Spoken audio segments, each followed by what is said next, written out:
I remember the premieres. We used to go to the premieres when I was a kid. I was watching the Barrymore films. I was watching, and then the Warren Miller films also. And I just always wanted to do what I'm doing now. I just always wanted to do what I'm doing now. Always wanted to do. Spider had a super organized filming campaign back then, and they had this guy Nick Nixon who started shooting film, and this was like in the early Greg Stump days. Greg Stump had a huge influence on skiing. Huge influence. There was also rap films. Steve Winter was the guy from my generation who was looking for new talent, who was using new guys. Steve Winter was from my generation for new talent. Steve Winter was using new guys. They just wanted to do it, and that was like the birth of t.g.r. was just the boys in Jackson wanting to go out and really go big, and that's what that whole thing was birthed on, was like, so much for the pretty pictures, let's go get some.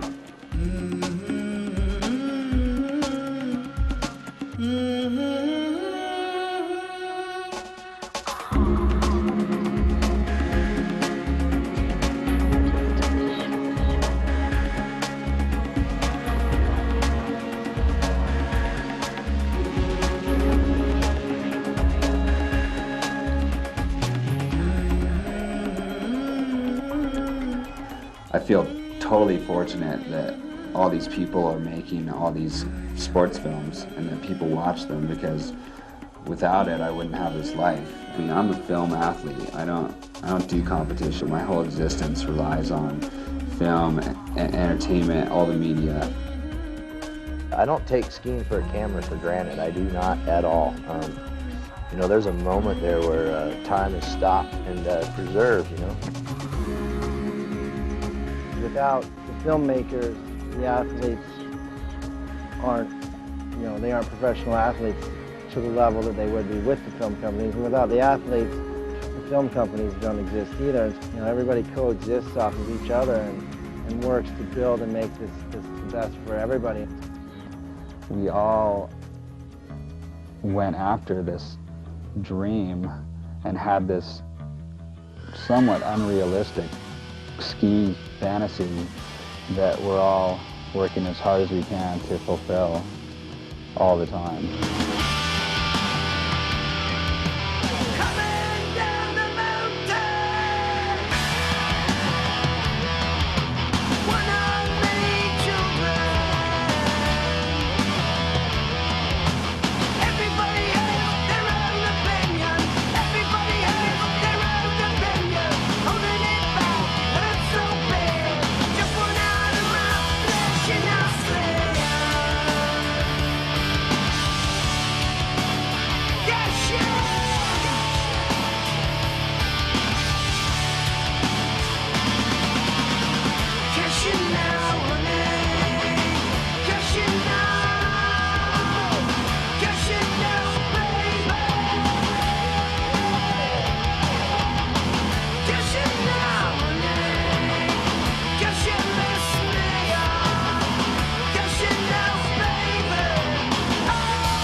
Kreitler, he shreds it super hard, harder than a lot of people. You know, he's definitely at the high end of the high level of big mountain riding. Like, he's intertwining every style of riding, and it's good to see. That guy's got balls, man. He definitely was trying stuff that a lot of other people weren't doing.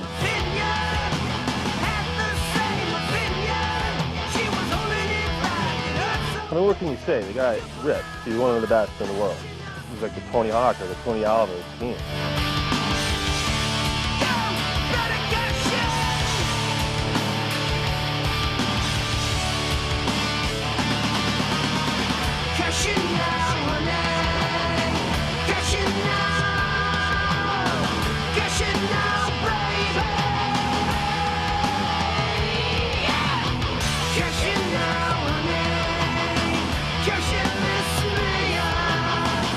I think the most important thing Kent has done is shown that you're really not that great a skier unless you can do everything. And Kent can do everything.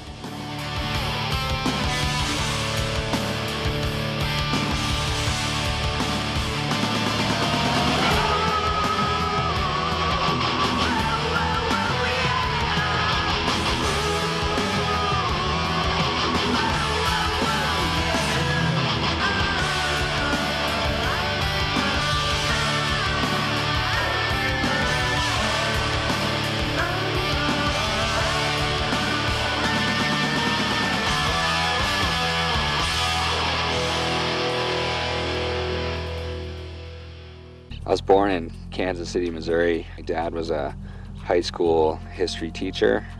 When I was 9 months old, he decided he wanted to make more money. He moved to back to New Jersey, where he was brought up, and he started working on Wall Street. And he did that for like 10 years. And it was just super high stress. And so luckily for me, my family, my parents decided to pick the family up and move to Idaho. And we moved to a ski area called Sun Valley. When I was a little kid, actually, in New Jersey, like as soon as I ever saw skiing, I wanted to be a skier. And Sun Valley was this major freestyle hub in the 70s. When I moved to Sun Valley, I just kind of free skied for a year, and then I started racing the next year, and I raced up until my junior year in high school. And then after that, I got tired. It was just a little too much away from the fun of skiing, and decided I just wanted to do the fun stuff. So now that's all I'm doing, and having a good time doing it. He loved ski racing, but I don't think ski racing was really his bag. I think he wanted something else, something different. Ken raced a little bit, and he started filming with this local guy there, and he said to me that he was going to be in the movie someday and was going to be a professional free skier, and everybody else just kind of laughed, but that was a pretty good story because he always knew that he wanted to be a professional free skier.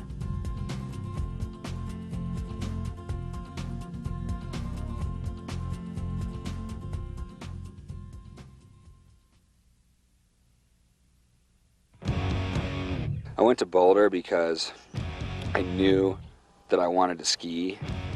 There was no question that I wanted to go to college. It was what I was expected to do, it was what I expected of myself to do. And I wanted to continue my education. At that point, I didn't really know why, but that was just kind of how my perception of the world was. Kent had found this house on the hill, 1150 10th Street up in Boulder, and it became a super famous house over the years, just of parties and bands and stuff like that. Who the hell wants another roll? Yeah! We put this notice out that we needed a roommate, and McConkey basically came knocking on the door looking for a room to rent. I'd just broken up with my girlfriend. I was living in Boulder, Colorado.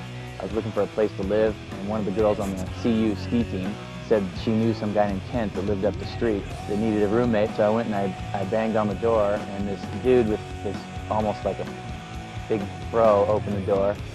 So I ended up living with him for 3 or 4 years, and we started skiing together, and that was it.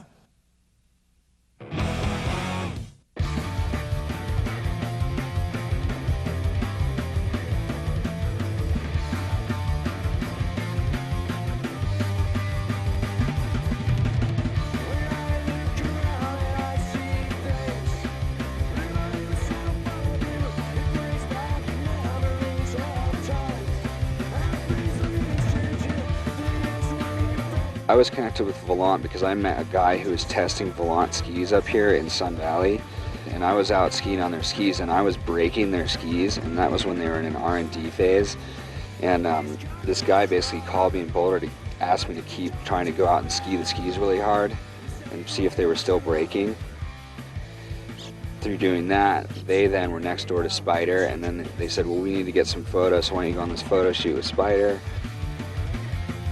A guy named Nick Nixon was a filmmaker who was doing promotional tapes for Spider and Volant, and he was going to make a movie, ski movie, and we were like, great, cool. He wanted to shoot us, so we were going to be in a ski movie, and we ended up working for him for a while, and that was sort of, I was on the Kent's coattails there, kind of, he lined all that stuff up, got me in with Spider, got me in with Volant, got me in with Nick Nixon, and we go out and do these videos and stuff and get paid and get some products, so it was great. And then we had a movie, and we were doing well in contests, and then that was